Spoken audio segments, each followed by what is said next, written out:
तुम्हाला आहे ना आज बायकोची रियालिटी दाखवतो माझ्या. आम्हाला आहे ना बाहेर जायचं एका कार्यक्रमाला आणि मागच्या अर्धा तासापासून ही या कपाटासमोर उभी आहे आणि हिचं असं म्हणणं आहे की हिच्याकडे घालायला साडी नाही आणि ड्रेस पण नाही.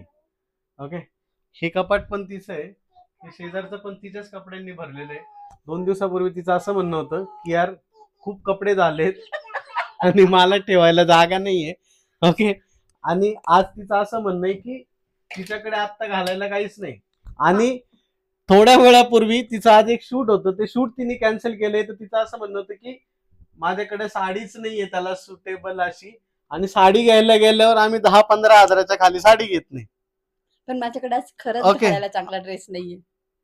एवढं बघून सुद्धा तुम्ही असं म्हणू शकता की मी तिच्याकडे नाहीये काही. ते शूटचं सोड, पण मला आत्ता घालायला खरंच चांगला ड्रेस नाहीये, कारण मला तो कोणी घेऊन वीकेंडला दिला. शॉपिंग पण केली आहे, जसं तुम्ही माझ्या अरे बर्थडेच्या पण ब्लॉग आपण मध्ये ज्या बघितलं. कार्यक्रमाला चाललोय तिथे तसे कपडे नाही चालणार. तुमच्यासारखं नाही शर्ट पॅन्ट घाला निघा. आम्हाला प्रत्येक कार्यक्रमाला वेगळं लागतं. हा प्रॉब्लेम तुमच्याकडे होत असेल तर नक्की सांगा. असं नाही, कोणत्याच बाईकडे वेळेवर घालायला चांगले कपडे नसतात, कारण नवरा शॉपिंग करून देत नाही. माझं हे पण नवरा लॉजिक त्यातलाच आहे. हे लॉजिकच नाहीये. हे असंच असतं.